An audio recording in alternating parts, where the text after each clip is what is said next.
A chuva batia contra as janelas do albergue São Vicente como dedos impacientes tamborilar numa mesa. Marina Albuquerque ajustou o xale sobre os ombros e observou o homem sentado no banco de madeira do corredor, uma mala surrada aos pés e as mãos entrelaçadas sobre os joelhos. Seus cabelos grisalhos estavam úmidos.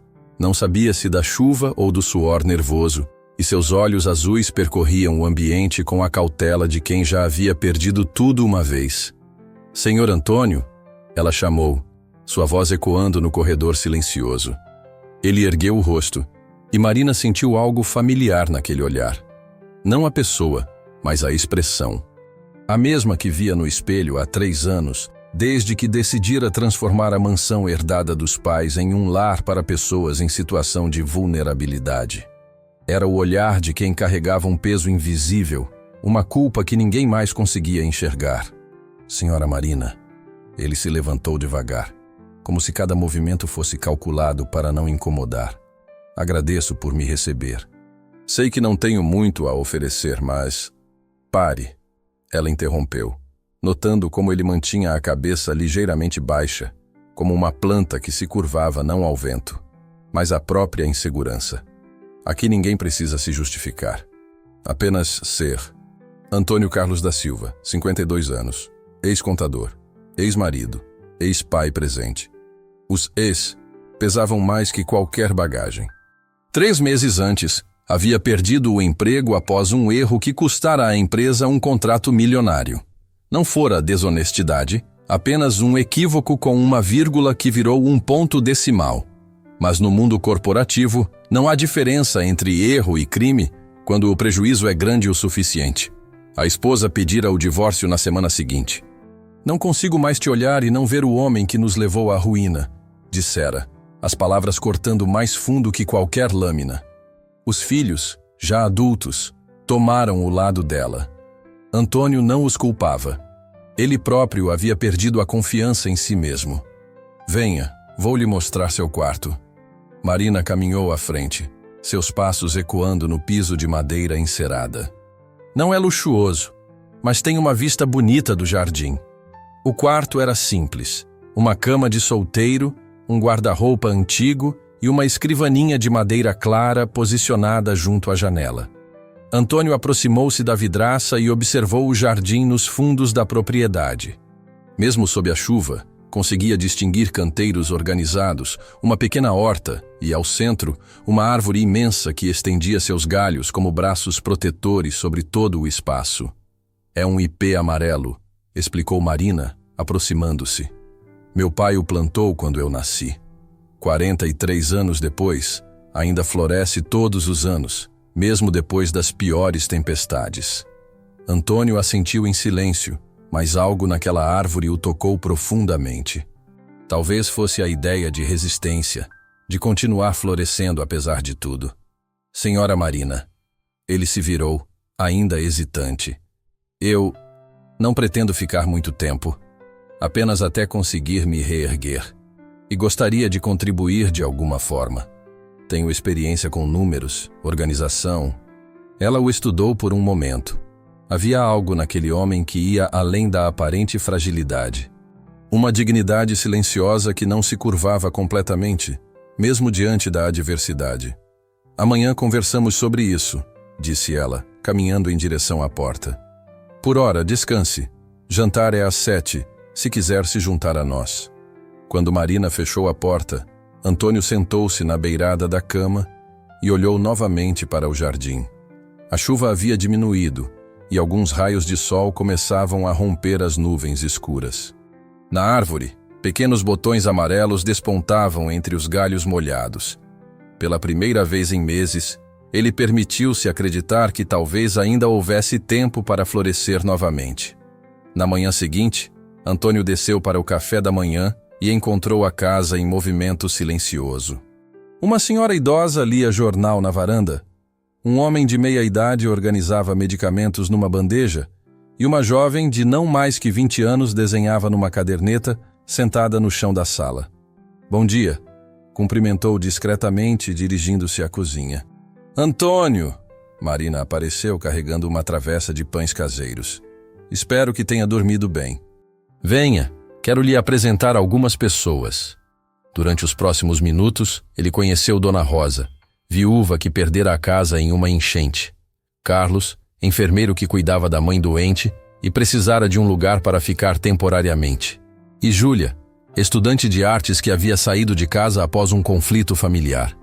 E este é Rodrigo. Marina apontou para um homem de aproximadamente 30 anos, que acabara de entrar pela porta da frente. Trajava terno escuro e carregava uma pasta executiva. Meu sobrinho. Ajuda com a parte administrativa da instituição. Rodrigo cumprimentou Antônio com um aperto de mão firme, mas o olhar avaliativo não passou despercebido. Era o tipo de pessoa acostumada a categorizar rapidamente os outros, e Antônio sentiu que fora imediatamente classificado como mais um fracassado. Tia, precisamos conversar sobre os gastos do mês, disse Rodrigo, ignorando completamente a presença dos demais. Os custos estão aumentando e a receita das doações não está acompanhando. Marina assentiu, mas não perdeu a oportunidade de incluir Antônio na conversa. Falando nisso, Antônio tem experiência com contabilidade. Talvez possa nos ajudar a organizar melhor as finanças. O semblante de Rodrigo endureceu ligeiramente. Tia, com todo respeito, questões financeiras exigem responsabilidade e histórico limpo. Não podemos arriscar a reputação da instituição. As palavras caíram como um balde de água fria sobre Antônio. Ele não sabia como Rodrigo soubera de seu passado, mas a mensagem estava clara. Ele não era confiável. Rodrigo. A voz de Marina ganhou um tom firme que Antônio não havia ouvido antes. Todos aqui merecem uma segunda chance. Inclusive você, que também já precisou de uma quando voltou de Londres com mais dívidas que diplomas. O silêncio que se seguiu foi cortante. Rodrigo fechou a cara, mas não replicou. Antônio, constrangido, murmurou uma desculpa e saiu para o jardim. Foi ali, entre os canteiros molhados pela chuva da noite anterior, que ele encontrou seu refúgio. As plantas pareciam sussurrar segredos antigos, e o trabalho manual o acalmava de uma forma que planilhas nunca conseguiram.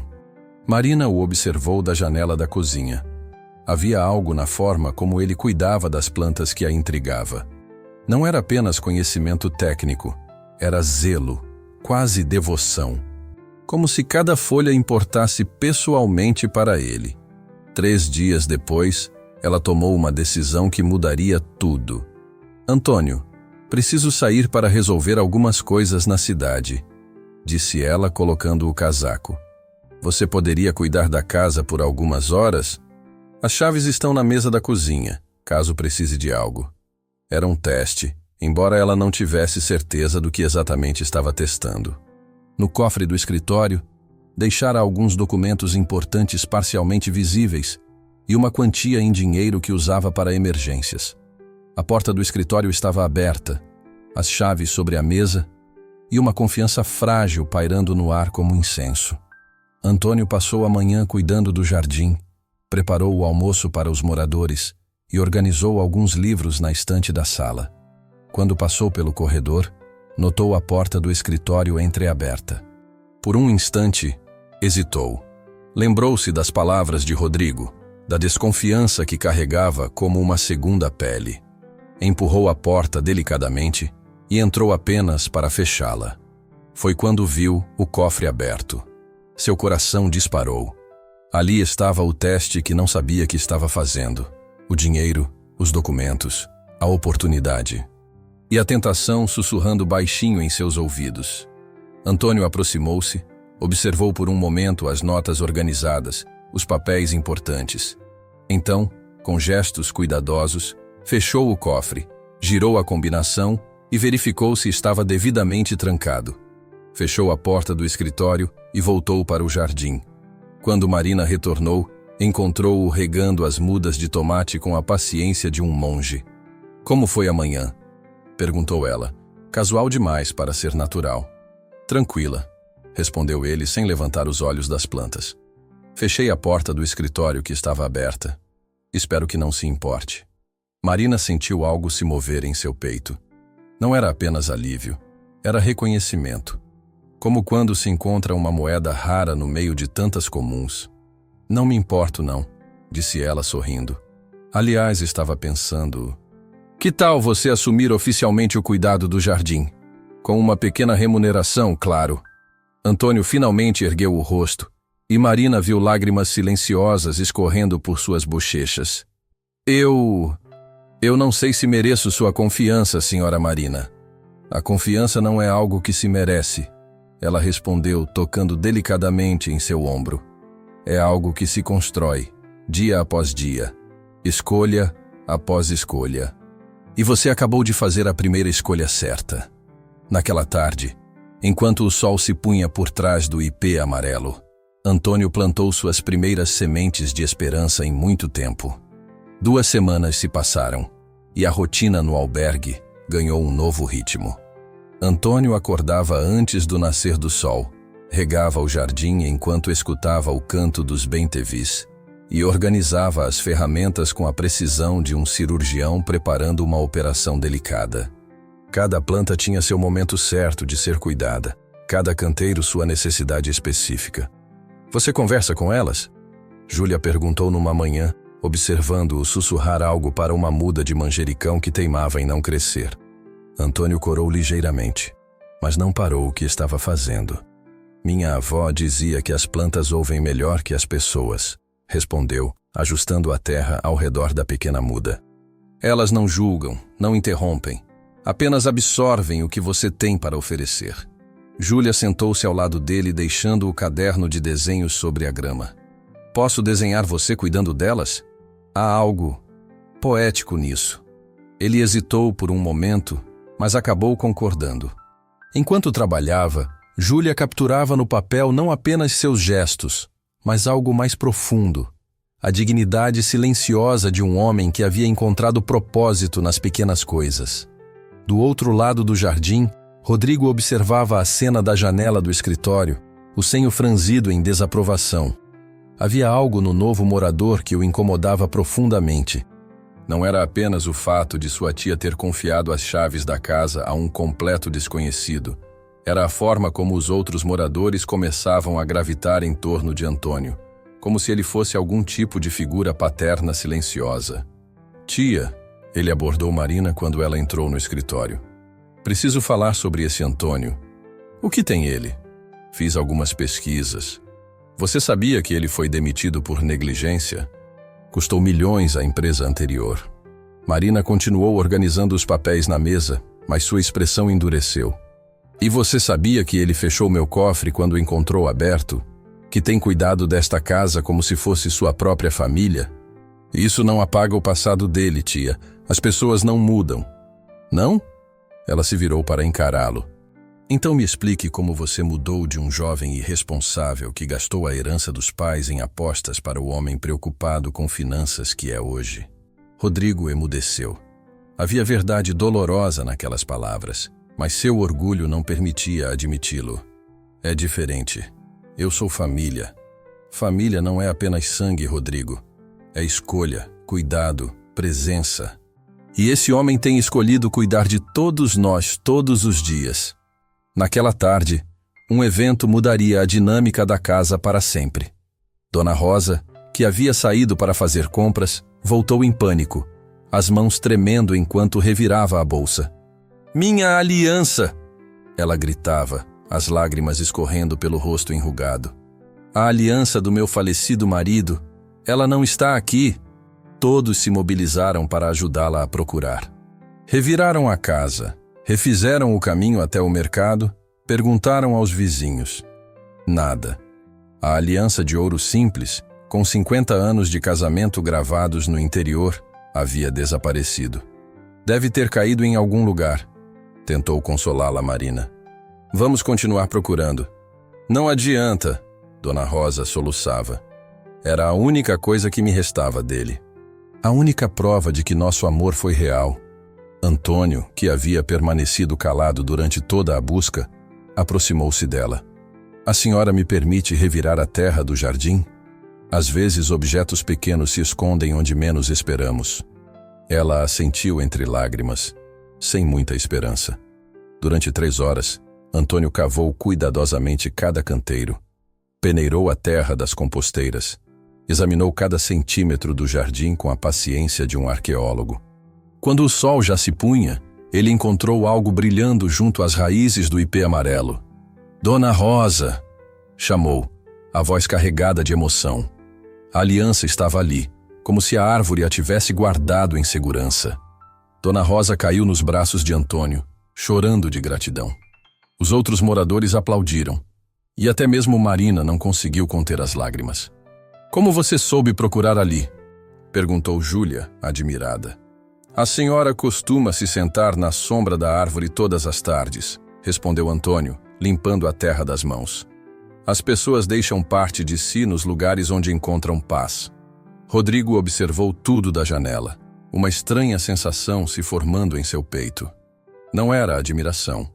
Ele não estava pronto para isso ainda. Mas começava a entender que talvez houvesse mais naquele homem do que seus preconceitos permitiam enxergar. Naquela noite, enquanto todos dormiam, Antônio permaneceu no jardim, observando as estrelas entre os galhos do ipê. Pela primeira vez em meses, permitiu-se acreditar que talvez não fosse tarde demais para ser alguém em quem as pessoas pudessem confiar novamente. As raízes, pensou ele, crescem mais fortes quando encontram solo fértil.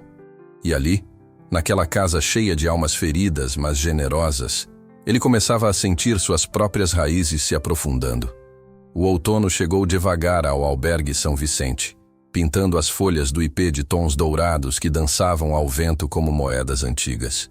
Antônio havia se tornado uma presença constante e confortável na casa, sua rotina pontual servindo como âncora para os outros moradores. Acordava às 5 da manhã, preparava café para todos, cuidava do jardim até às 8, ajudava com pequenos concertos pela casa até o almoço e passava as tardes lendo na varanda ou ensinando Dona Rosa a cuidar de suas plantas em vasos.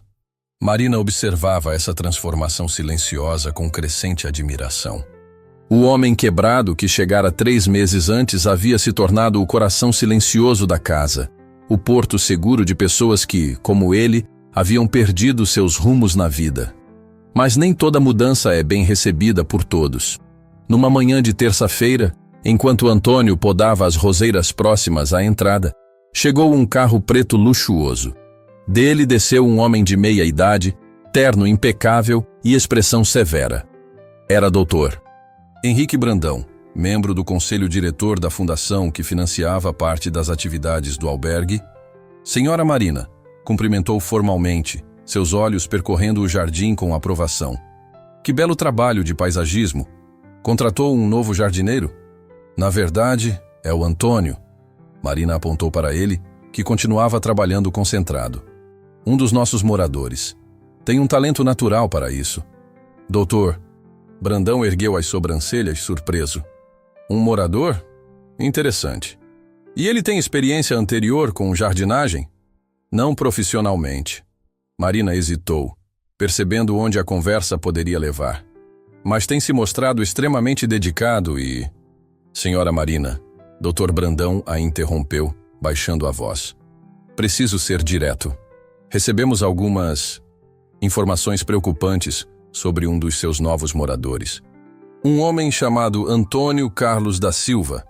O coração de Marina disparou, mas ela manteve a expressão serena. Que tipo de informações? Sobre seu passado profissional. Erros graves, demissão por negligência, processos em andamento. A fundação tem uma reputação a zelar, e não podemos ser associados a pessoas de histórico duvidoso. Marina sentiu a raiva subir como uma onda quente. Doutor Brandão, com todo respeito, o senhor está julgando um homem baseado em fatos. Ele a cortou novamente. Senhora Marina, eu entendo sua natureza caridosa, mas caridade não pode ser cegueira. Sugerimos que reavalie a permanência dele aqui. A conversa foi interrompida por um grito vindo da parte interna da casa. Era Carlos, o enfermeiro, chamando por socorro. Todos correram para dentro e encontraram Dona Rosa no chão da cozinha, inconsciente, com Júlia ajoelhada ao seu lado. Ela desmaiou do nada, disse Júlia desesperada. Eu não sei o que fazer. Carlos já verificava os sinais vitais da idosa, mas sua experiência lhe dizia que era algo sério. Dr. Brandão aproximou-se, identificou-se como médico e assumiu o atendimento. Precisa ir para o hospital imediatamente, diagnosticou após um exame rápido. Parece um princípio de AVC. Foi Antônio quem carregou Dona Rosa até o carro. Foi ele quem a amparou durante o trajeto até o hospital. Foi ele quem permaneceu na sala de espera durante as 6 horas de cirurgia de emergência, segurando a mão trêmula dela nos momentos em que recuperava a consciência. Não me deixe, ela sussurrava, os olhos turvos de medicação. Não vou deixar, ele respondia, apertando suavemente sua mão. Estou aqui, Dona Rosa. Estou aqui. Quando os médicos informaram que ela estava fora de perigo, mas precisaria de cuidados constantes, foi novamente Antônio quem se voluntariou para ficar no hospital durante a noite, dormindo numa cadeira desconfortável ao lado da cama dela. Dr. Brandão observou tudo aquilo em silêncio. No dia seguinte, quando Dona Rosa já estava estável, ele abordou Marina no corredor do hospital. Senhora Marina, começou, o tom menos autoritário que no dia anterior. Sobre nossa conversa ontem, doutor, ela o interrompeu, apontando para a janela do quarto onde se via Antônio lendo em voz baixa para Dona Rosa. O senhor vê aquele homem ali? Ontem mesmo o senhor disse que ele tinha histórico duvidoso, que representava um risco para a reputação da fundação. Mas quando Dona Rosa mais precisou, quem estava lá? Dr. Brandão observou por um momento a cena através da janela. Antônio segurava um livro de poesias e lia com voz suave, enquanto Dona Rosa o escutava com um sorriso fraco, mas genuíno. Talvez eu tenha sido precipitado em meu julgamento, admitiu finalmente. As pessoas não são seus piores momentos, doutor, disse Marina.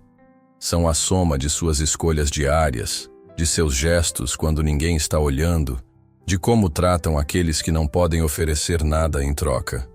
Quando voltaram para o albergue, Rodrigo os esperava na entrada, claramente agitado. Tia, precisamos conversar, disse ele, evitando o olhar de Antônio. É sobre as finanças da casa. No escritório, Rodrigo espalhou planilhas sobre a mesa. Os gastos com a internação de Dona Rosa vão comprometer nosso orçamento do próximo trimestre, explicou. E sem ela contribuindo com sua pequena pensão... Rodrigo, Marina o interrompeu. Você está sugerindo que não podemos mais cuidar dela? Estou sendo realista, tia. Caridade tem limites financeiros. Foi Antônio quem falou, sua voz calma, mas firme. E se eu assumisse os custos extras? Todos se viraram para ele, surpresos. Antônio, você não tem condições para isso, disse Marina, tocada, mas preocupada. Tenha. Recebi a indenização da empresa. Não é muito, mas é suficiente para cobrir os gastos médicos de Dona Rosa pelos próximos meses. Mas esse dinheiro poderia ajudá-lo a recomeçar, Marina protestou. Antônio sorriu, uma expressão serena que eles raramente viam em seu rosto. Senhora Marina, eu já recomecei. Aqui, cuidando desta casa, dessas pessoas. O dinheiro é só papel. O que importa é para que ele serve. Rodrigo ficou em silêncio, observando o homem que havia julgado tão duramente. Algo em seu peito se movia, uma sensação desconfortável que levou alguns momentos para reconhecer. Era vergonha. Naquela noite, depois que todos já dormiam, Rodrigo encontrou Antônio no jardim, sentado sob o ipê amarelo. Posso me sentar? Perguntou hesitante. Antônio assentiu, fazendo espaço no banco improvisado. Ficaram em silêncio por alguns minutos, ouvindo o canto dos grilos e o sussurro do vento nas folhas. Eu o julguei mal, disse Rodrigo finalmente, as palavras saindo com dificuldade. Desde o primeiro dia, eu só via seus erros passados. Nunca dei uma chance para conhecer quem você realmente é. Antônio permaneceu calado, sem pressionar. Sabe o que é pior? Rodrigo continuou. É que eu projetei em você meus próprios medos. Medo de que as pessoas me vissem pelos meus piores momentos, pelas minhas falhas passadas. Todos temos momentos dos quais não nos orgulhamos, disse Antônio suavemente. A diferença está no que fazemos depois deles. Como você consegue ser tão paciente? Depois de tudo que passou? De como eu o tratei? Antônio apontou para uma pequena muda que havia brotado entre as raízes expostas do ipê. Vê aquela plantinha?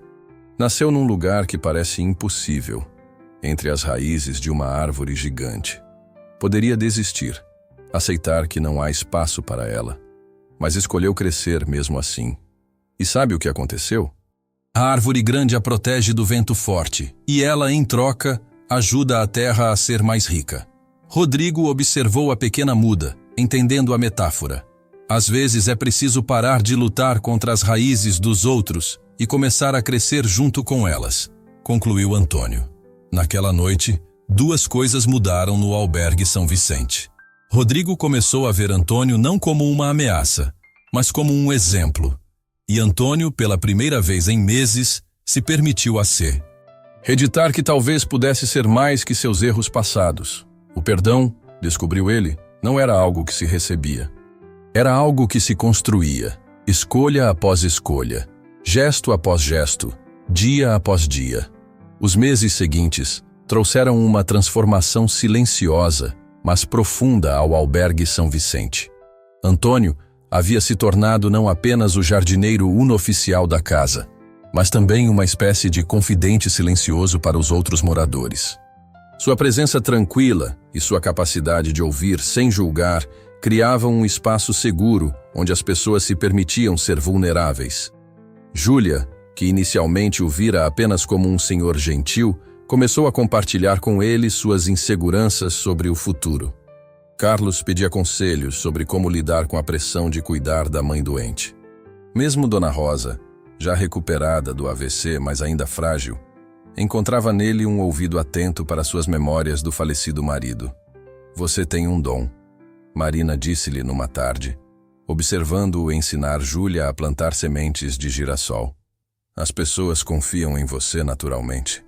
Talvez seja porque eu sei o que é se sentir perdido, respondeu ele, alisando a terra recém-trabalhada. Quando você já esteve no fundo, consegue reconhecer quem também está descendo.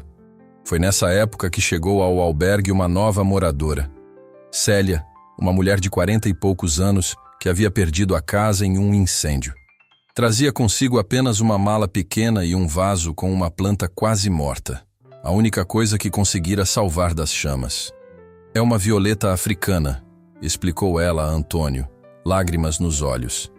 Era da minha mãe. Não sei se vai sobreviver, mas toda planta merece uma chance, disse ele, examinando cuidadosamente os caules murchos. Vamos cuidar dela juntos. Durante as semanas seguintes, Antônio dedicou atenção especial à violeta de Célia. Mudou-a para um local com luz indireta, ajustou a rega, preparou um substrato especial. Célia o observava trabalhar com uma mistura de esperança e desespero. Aquela planta representava muito mais que uma simples lembrança. Por que se importa tanto?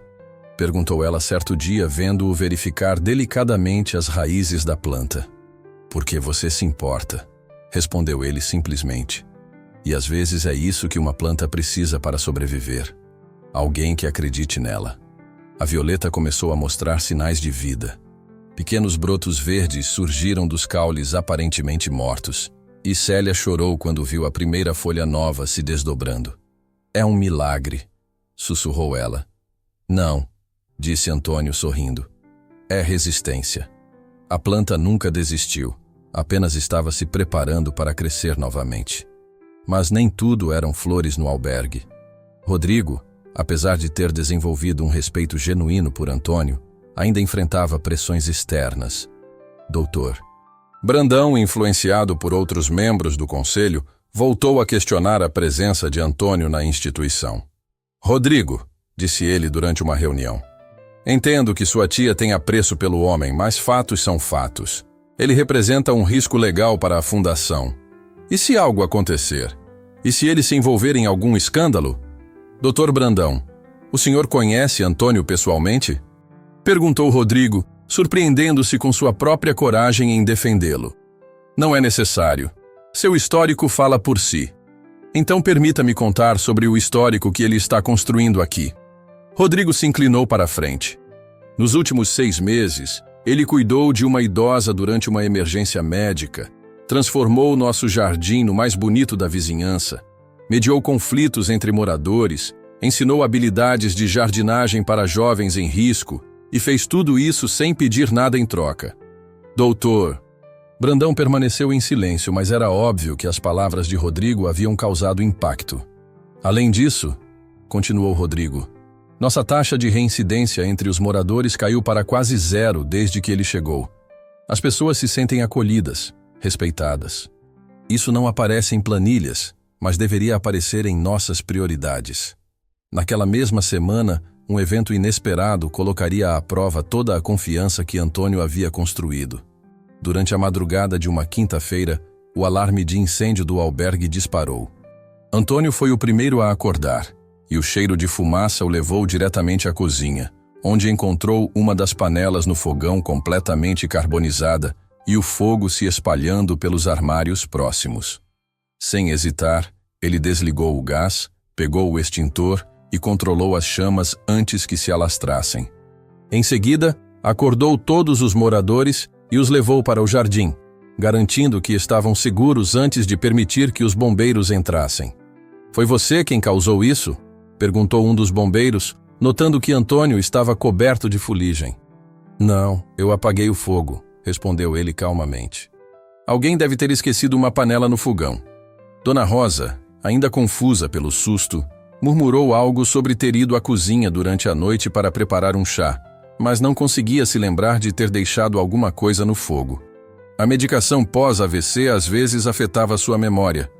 Eu devia ter verificado a cozinha antes de ir dormir, disse Antônio para Marina. É minha responsabilidade cuidar da casa. Antônio, você salvou todos nós. Marina protestou. Como pode se culpar? Mas quando o relatório dos bombeiros foi divulgado, mencionando que o incêndio havia começado devido à negligência de algum morador, Dr. Brandão viu a oportunidade perfeita para pressionar pela saída de Antônio. Marina, disse ele ao telefone no dia seguinte. Isso comprova exatamente o que eu vinha dizendo. Negligência. É um padrão de comportamento. Ele não causou o incêndio, doutor. Ele o impediu. Mas não conseguiu preveni-lo. E essa é a diferença entre um profissional responsável e... Bem, alguém como ele. Marina desligou o telefone com raiva, mas uma semente de dúvida havia sido plantada. E se Dr. Brandão estivesse certo? E se ela estivesse colocando em risco todos os moradores por causa de seu apego emocional a Antônio? Antônio percebeu a mudança no ambiente. As conversas paravam quando ele entrava nas salas. Os olhares eram mais cautelosos. Havia uma tensão no ar que não existia antes. Ele sabia que estava sendo julgado novamente, e dessa vez a balança não parecia pender a seu favor. Foi Júlia quem trouxe a notícia que mudaria tudo. Antônio. Ela o encontrou no jardim numa manhã de sábado, segurando uma carta. Passei a noite pensando no incêndio e lembrei de uma coisa importante. Ela lhe mostrou um desenho que havia feito na noite anterior ao incidente. Um esboço da cozinha visto da sala, com o horário anotado. 23h30. Eu estava desenhando quando vi Dona Rosa ir à cozinha, explicou. Mas também vi você passar pelo corredor meia hora depois, vindo do jardim. Você verificou a cozinha antes de subir? Antônio assentiu lentamente. Sempre faço isso. É rotina. Mas naquela noite, ele pausou, se lembrando. Naquela noite a panela não estava no fogo. Tenho certeza. Então o fogo foi aceso depois que você subiu, concluiu Júlia. Dona Rosa deve ter voltado à cozinha mais tarde e esquecido a panela lá. Era uma revelação importante, mas Antônio balançou a cabeça. Não posso deixar que Dona Rosa seja culpada. Ela ainda está se recuperando, ficaria devastada. Mas você não pode carregar uma culpa que não é sua, Júlia protestou. Posso sim, disse ele, voltando a regar as plantas. Se isso significa proteger alguém que amo... Naquela tarde, Marina convocou uma reunião com todos os moradores para discutir mudanças necessárias no albergue. Antônio sabia o que isso significava. Talvez seja melhor assim, disse ele para Rodrigo antes da reunião. Eu trouxe problemas demais para esta casa. Você trouxe vida para esta casa, corrigiu Rodrigo. E não vou deixar que saiba sem lutar. A reunião começou tensa. Marina explicou as pressões que vinha recebendo da fundação, as preocupações sobre segurança, a necessidade de manter a reputação da instituição. Entendo que esta é uma situação difícil para todos, disse ela, evitando o olhar de Antônio. Mas às vezes precisamos tomar decisões difíceis pelo bem maior. Foi quando Célia se levantou, carregando sua violeta africana, agora exuberante e florida. Senhora Marina, disse ela, a voz tremendo de emoção. Posso contar uma história? E contou. Falou sobre a planta quase morta que trouxera, sobre como Antônio a havia ajudado a salvá-la, sobre as madrugadas que ele passara acordado, cuidando não apenas das plantas, mas de todos eles.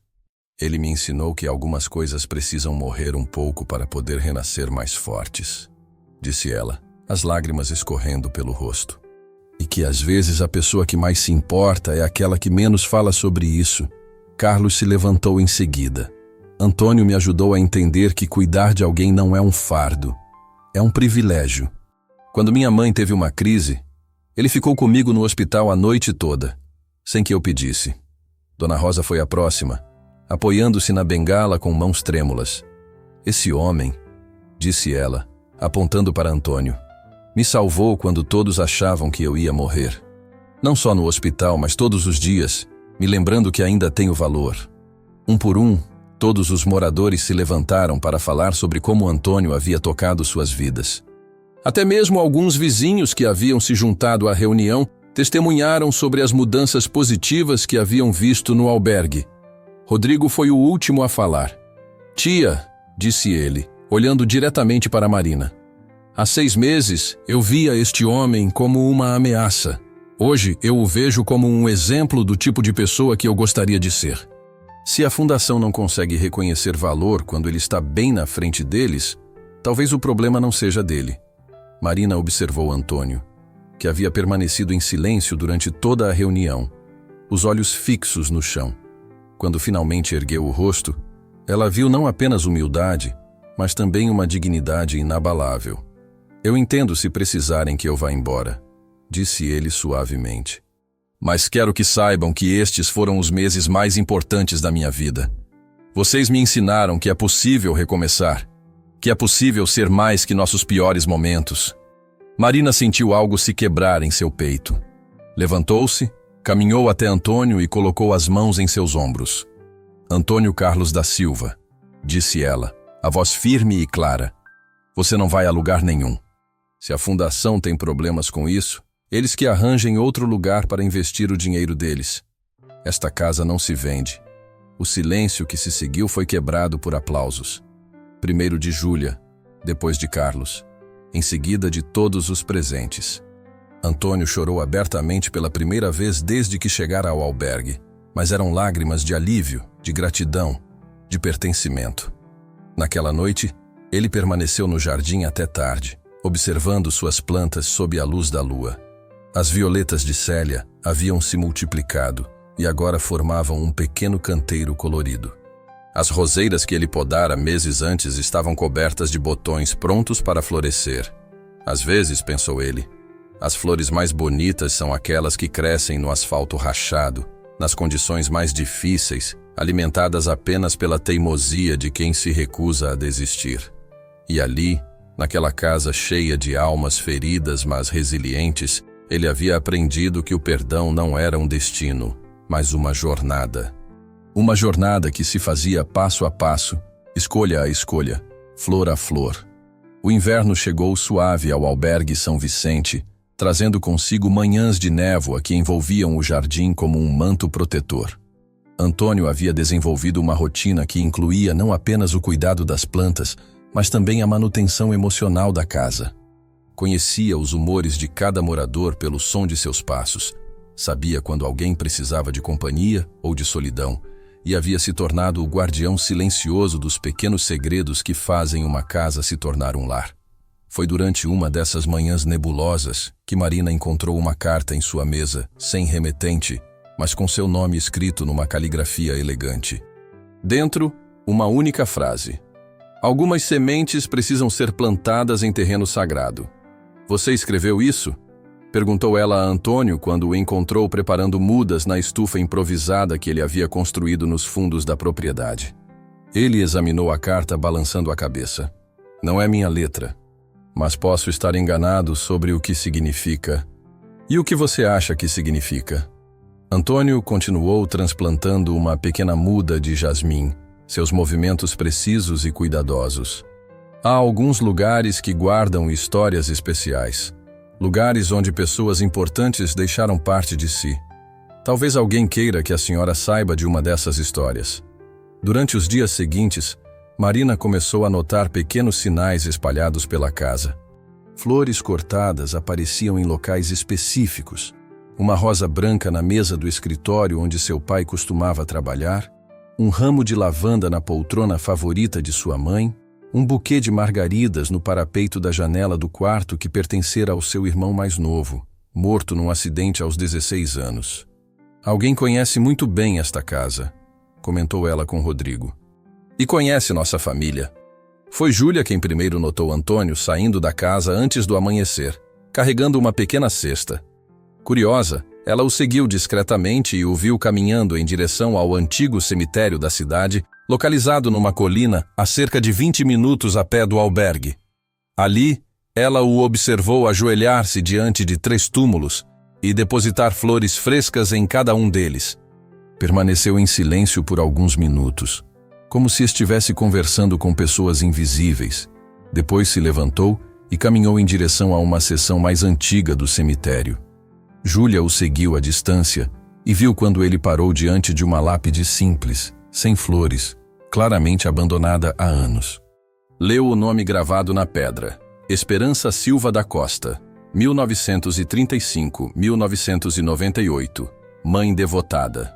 Antônio ajoelhou-se ali também, limpou cuidadosamente a lápide e depositou um pequeno vaso com violetas africanas, as mesmas que ele havia ajudado Célia a salvar. Perdão por demorar tanto para voltar, mãe. Ela o ouviu sussurrar. Perdi o caminho por um tempo, mas acho que finalmente encontrei onde pertenço. Júlia recuou silenciosamente, compreendendo que havia testemunhado algo profundamente íntimo. Quando voltou ao albergue, encontrou Marina na cozinha, preparando o café. Descobri quem está deixando as flores, disse ela. E acho que você precisa saber de uma coisa sobre Antônio. Enquanto isso, Antônio continuava sua visita matinal ao cemitério. Era uma rotina que havia desenvolvido nas últimas semanas, desde que descobrira onde seus pais estavam enterrados. Havia passado anos evitando aquele lugar, carregando a culpa de não ter estado presente quando morreram, perdido em sua própria espiral de fracassos pessoais. Pai, disse ele, ajoelhando-se diante da segunda lápide. Espero que entenda por que não consegui vir antes. Tinha vergonha de ser o homem que me tornei. Mas acho que vocês ficariam orgulhosos do homem que estou tentando ser agora. A terceira lápide era diferente, mais nova, com flores frescas que claramente não haviam sido colocadas por ele. O nome gravado na pedra fez seu coração acelerar.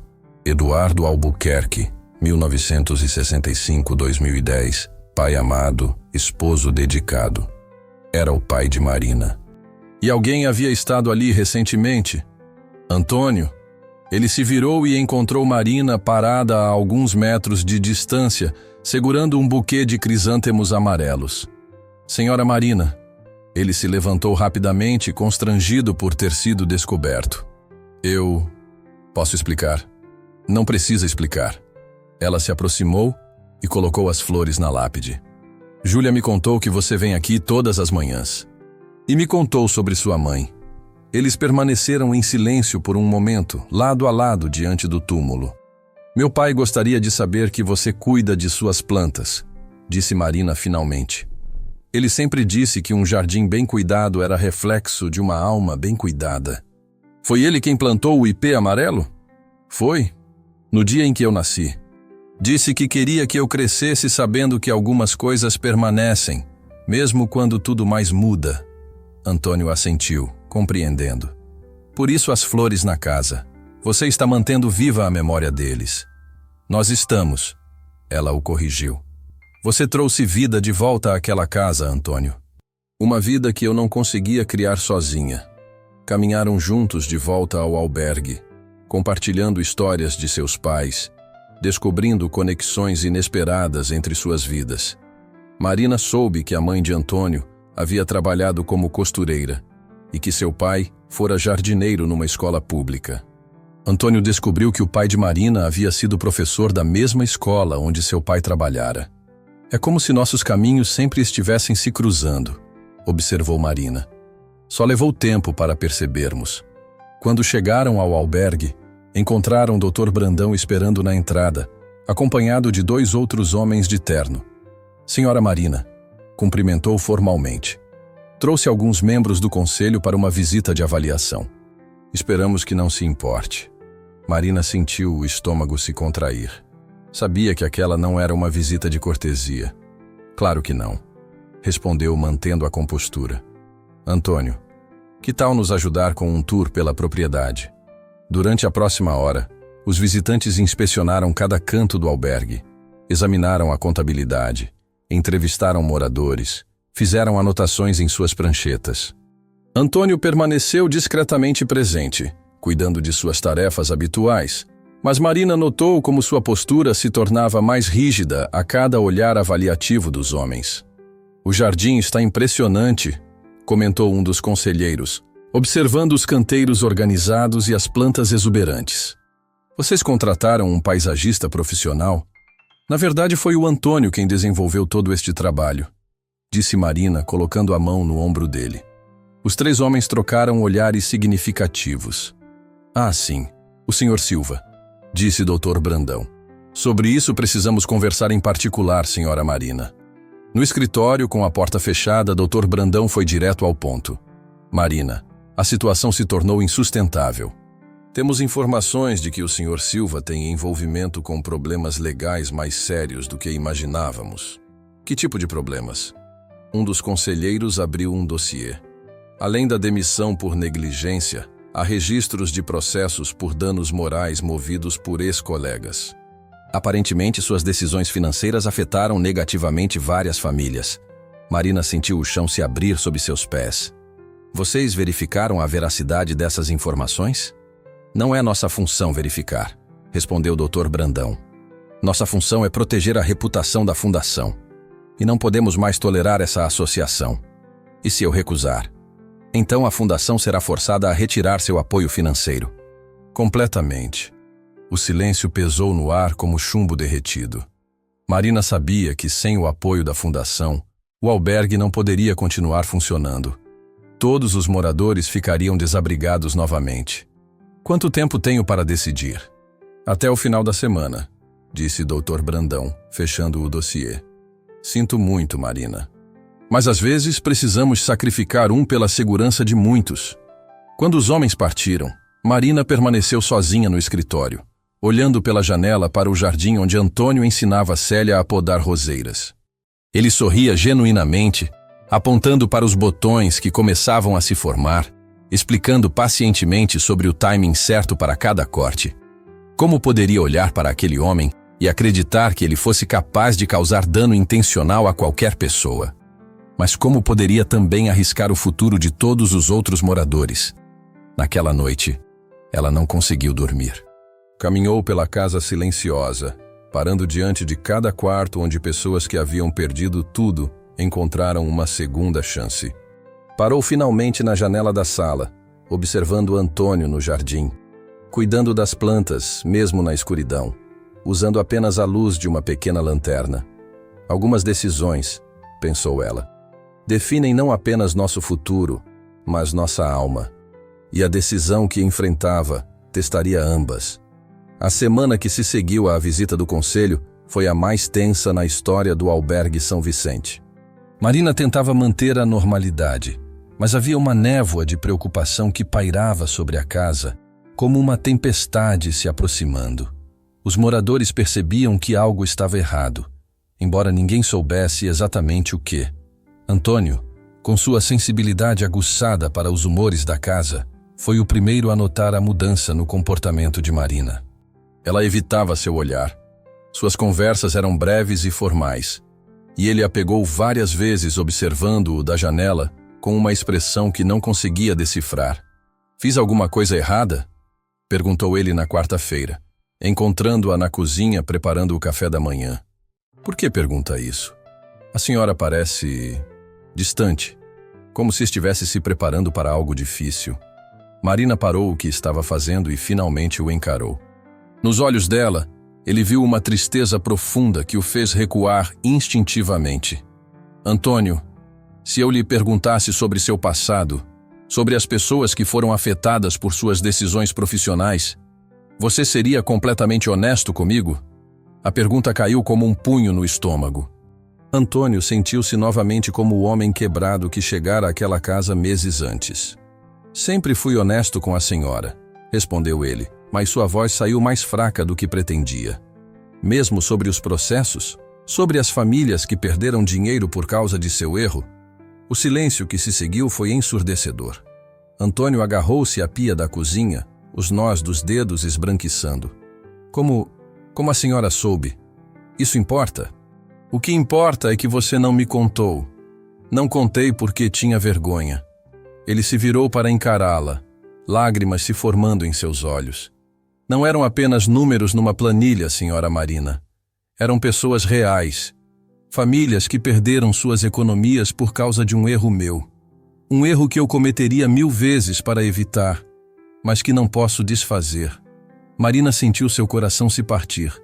Mas as palavras de Doutor Brandão ecoavam em sua mente. Às vezes precisamos sacrificar um pela segurança de muitos. Quantas famílias? 7. A voz dele era apenas um sussurro. 7 famílias que confiaram em mim e se prejudicaram por causa da minha negligência. E os processos? Foram retirados quando a empresa indenizou todos os afetados. Mas isso não apaga o que fiz. Não apaga as lágrimas que causei. Marina observou o homem diante dela, completamente vulnerável, completamente honesto em sua dor. Era o mesmo homem que salvara Dona Rosa, que transformara o jardim, que trouxera paz para uma casa cheia de almas feridas. Mas também era o homem cujos erros passados ameaçavam a existência de tudo que haviam construído juntos. Preciso de tempo para pensar, disse ela finalmente. Senhora Marina, ele começou, mas ela já havia saído da cozinha. Durante os 2 dias seguintes, Antônio se tornou uma sombra de si mesmo. Continuou cuidando do jardim, mas mecanicamente, sem a paixão que sempre demonstrara. Os outros moradores notaram a mudança e tentaram conversar com ele, mas ele respondia apenas com monossílabos, perdido em seus próprios pensamentos sombrios. Foi Rodrigo quem finalmente o confrontou na sexta-feira à noite. Você precisa me dizer o que está acontecendo, disse ele, encontrando Antônio sentado sob o ipê amarelo, observando as estrelas. A casa inteira está estranha. Minha tia parece que não dorme há dias. E você? Você parece que está se preparando para desaparecer. Antônio permaneceu em silêncio por um longo momento. Talvez seja isso mesmo, disse finalmente. Talvez eu deva desaparecer. Por quê? Porque algumas pessoas carregam tempestades consigo, Rodrigo. E por mais que tentem, sempre acabam molhando quem está por perto. Que tempestade você carrega? Antônio contou tudo. Os processos, as famílias prejudicadas, a pressão que a fundação estava fazendo sobre Marina. Falou sobre a vergonha que carregava como uma pedra no peito, sobre como tentara reconstruir sua vida, mas sempre esbarrara no peso de suas ações passadas. E você acha que ir embora vai resolver alguma coisa? Perguntou Rodrigo quando ele terminou. Vai resolver o problema de vocês com a fundação. E vai criar 1000 outros problemas. Antônio, você não vê o que representa para esta casa? Para estas pessoas? Vejo que sou uma ameaça para a continuidade deste lugar. Rodrigo se levantou, claramente frustrado.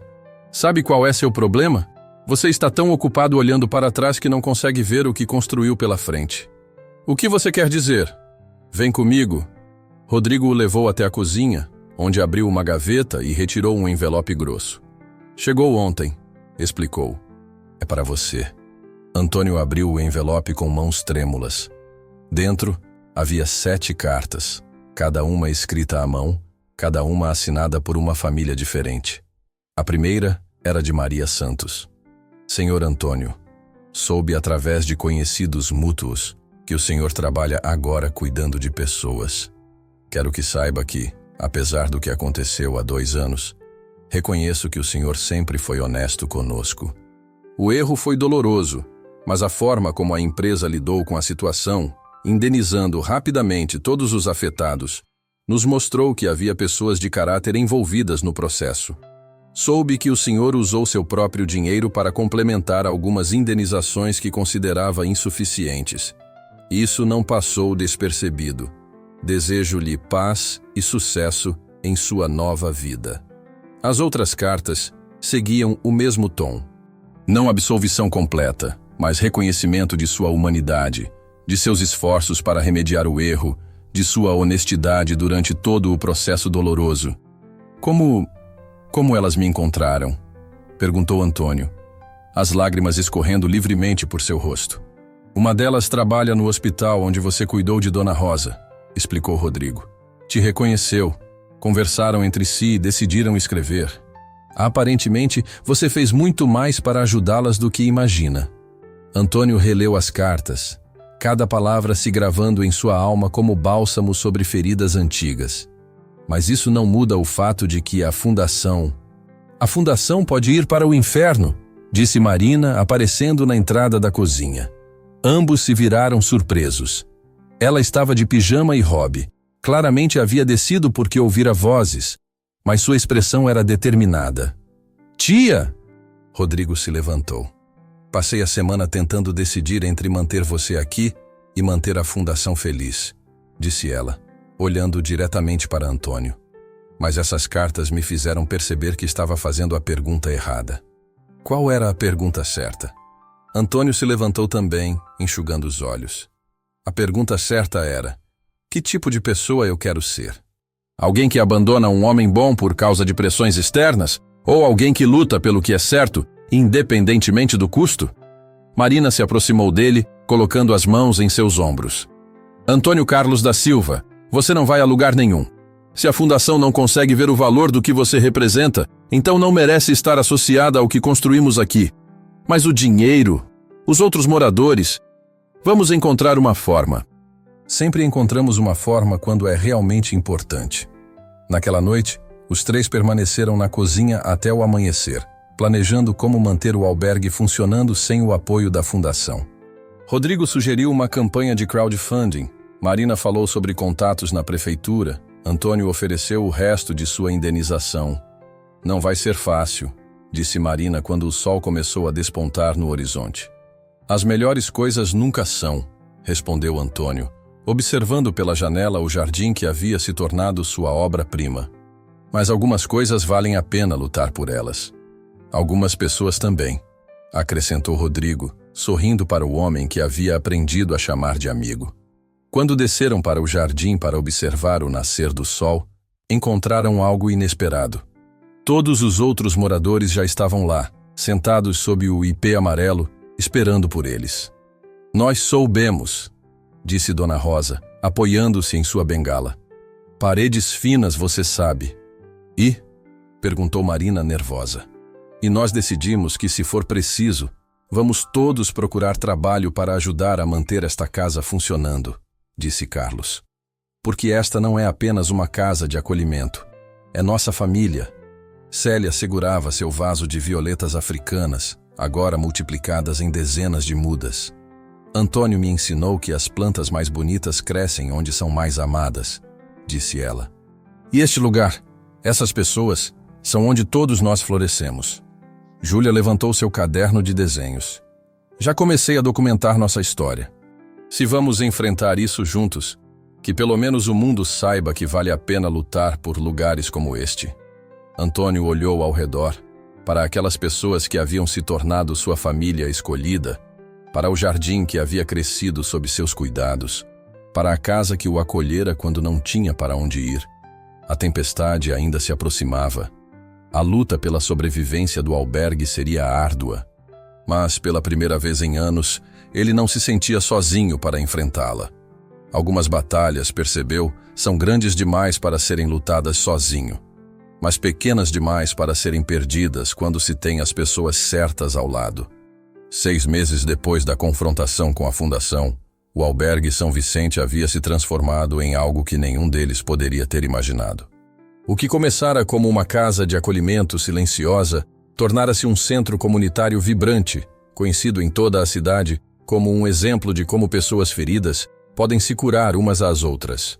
A campanha de crowdfunding sugerida por Rodrigo superara todas as expectativas. Mas não foram apenas as doações em dinheiro que fizeram a diferença.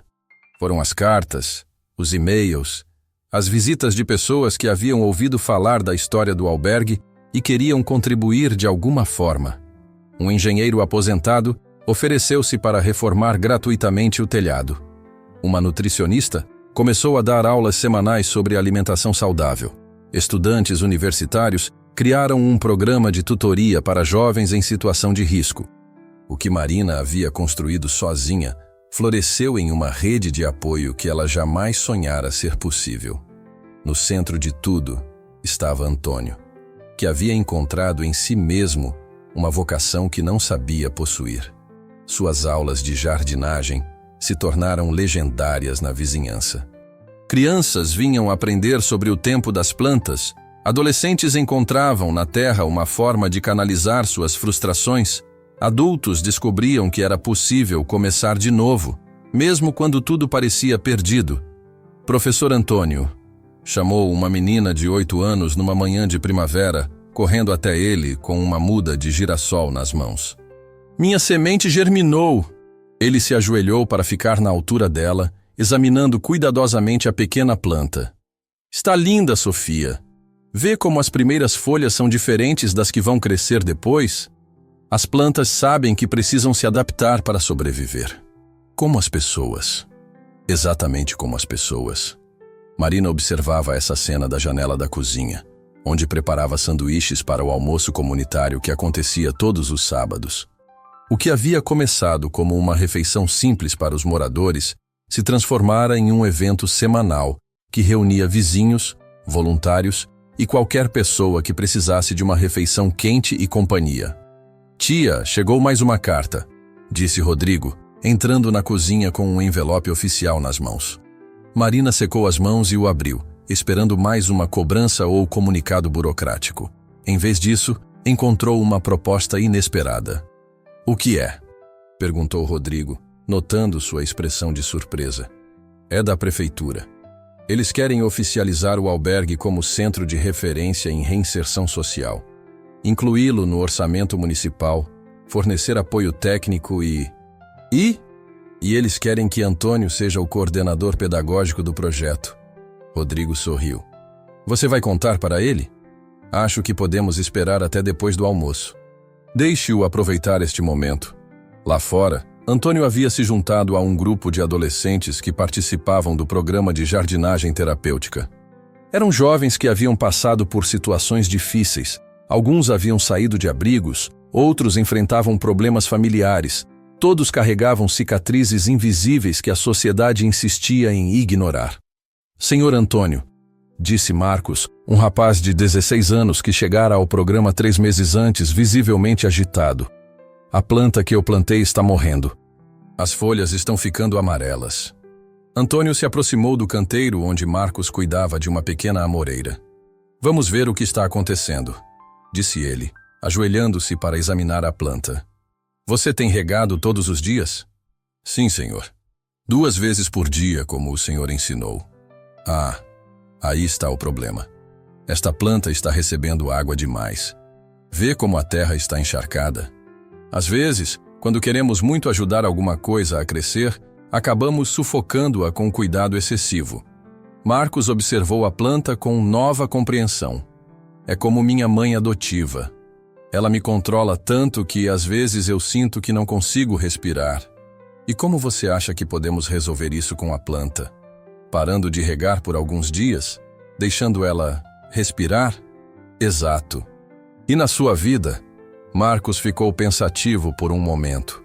Talvez conversando com ela, explicando que preciso de um pouco de espaço para crescer do meu jeito. Antônio sorriu, tocando gentilmente no ombro do rapaz. As melhores plantas são aquelas que aprendem a buscar sua própria água. Mas isso não significa que param de precisar de cuidado. Apenas precisam de um tipo diferente de cuidado. Era esse tipo de conversa que acontecia diariamente no jardim do albergue. Lições de vida disfarçadas de aulas de botânica, terapia camuflada de trabalho manual, cura acontecendo uma planta de cada vez. Durante o almoço, Marina reuniu coragem para compartilhar a notícia da prefeitura. A reação foi exatamente o que ela esperava. Antônio ficou em silêncio por um longo momento, processando a informação. Coordenador pedagógico? Repetiu ele finalmente. Mas eu não tenho formação para isso. Você tem algo melhor que formação, disse Dona Rosa, que agora se movia com mais facilidade e havia se tornado uma espécie de matriarca da casa. Você tem vivência e coração, acrescentou Célia, suas violetas agora espalhadas por todo o jardim como um tapete colorido. E a confiança de todos aqui, disse Carlos, que havia conseguido um emprego de meio período no hospital local, mas continuava morando no albergue por escolha. Júlia, que agora estudava assistência social na universidade local, com uma bolsa conseguida através dos contatos de Marina, ergueu seu caderno de desenhos. E vi. Você tem isso, disse ela, mostrando uma ilustração que fizera dele ensinando as crianças no jardim. Você tem o dom de fazer as pessoas acreditarem que podem crescer, mesmo quando a terra parece infértil. Antônio observou o desenho, emocionado. Ali estava ele, ajoelhado entre as plantas, cercado de crianças e adolescentes, todos com expressões de concentração e esperança. Era assim que Júlia o via. Era assim que todos ali o viam. Eu aceito, disse ele finalmente. Mas com uma condição. Qual? Perguntou Marina. Que possamos manter tudo como está. O almoço comunitário, as aulas no jardim, esta sensação de que aqui é um lugar onde todos pertencem. Não apenas vamos manter, disse Rodrigo sorrindo. Vamos expandir. A prefeitura quer criar mais 3 centros como este na cidade, usando o nosso modelo. O silêncio que se seguiu foi quebrado por aplausos espontâneos. Não apenas dos moradores, mas de todos os voluntários e vizinhos que participavam do almoço semanal. Naquela tarde, enquanto o sol se punha lentamente por trás do ipê amarelo, que agora estava em plena floração, Antônio caminhou sozinho pelo jardim. Cada canteiro contava uma história. Cada planta representava uma vida que havia passado por ali e encontrado uma forma de florescer novamente. Parou diante do local onde havia plantado suas primeiras sementes meses antes. Agora, ali crescia um pequeno pomar de árvores frutíferas, plantadas pelos próprios moradores como símbolo de seu crescimento pessoal. Admirando sua obra, Marina se aproximou carregando 2 xícaras de chá. Nossa obra, ele corrigiu, aceitando a xícara. Nada disso seria possível se a senhora não tivesse acreditado em mim quando eu mesmo não acreditava. Você sabe por que eu deixei aquele cofre aberto no primeiro dia? Antônio a olhou surpreso. Era a primeira vez que ela mencionava diretamente o teste. Imaginei que fosse para testar minha honestidade. Era. Mas não da forma que você pensa. Eu não estava testando se você roubaria o dinheiro. Estava testando se você se importaria o suficiente com esta casa para protegê-la, mesmo que ninguém estivesse olhando. E se eu tivesse falhado no teste? Você não poderia ter falhado, ela sorriu, porque o teste real não era sobre o cofre. Era sobre como você trataria as pessoas aqui, como cuidaria das plantas, como encontraria maneiras pequenas e silenciosas de tornar este lugar melhor. O cofre era apenas teatro. Antônio riu, uma risada genuína que ecoou pelo jardim. Então, todos esses meses eu carreguei a responsabilidade de um teste que já havia passado antes mesmo de fazê-lo? Exatamente. A honestidade não é algo que se testa uma vez, Antônio. É algo que se escolhe todos os dias, em cada pequena decisão, em cada gesto quando ninguém está olhando. Eles permaneceram em silêncio confortável, observando as primeiras estrelas aparecerem no céu, que escurecia lentamente. Do jardim chegava o perfume das plantas noturnas que Antônio havia ensinado as crianças a identificar pelo cheiro. Sabe qual foi o momento em que eu soube com certeza que você pertencia aqui? Perguntou Marina. Quando? Quando você salvou a Violeta de Célia. Não porque ela pediu, não porque alguém estava olhando, mas porque você entendeu que aquela planta representava toda a esperança que ela tinha conseguido salvar das cinzas de sua vida anterior. Naquele momento, eu soube que você não era apenas alguém que cuidava de plantas. Era alguém que cuidava de almas. Antônio sentiu lágrimas se formarem em seus olhos. Lágrimas de gratidão, de pertencimento, de uma paz profunda que não sentia há anos. Senhora Marina, disse ele, a voz embargada de emoção. Quando eu cheguei aqui, eu era como uma semente que havia sido plantada em solo rochoso. Achava que nunca mais poderia crescer, que meus erros passados haviam envenenado permanentemente a terra ao meu redor. E agora?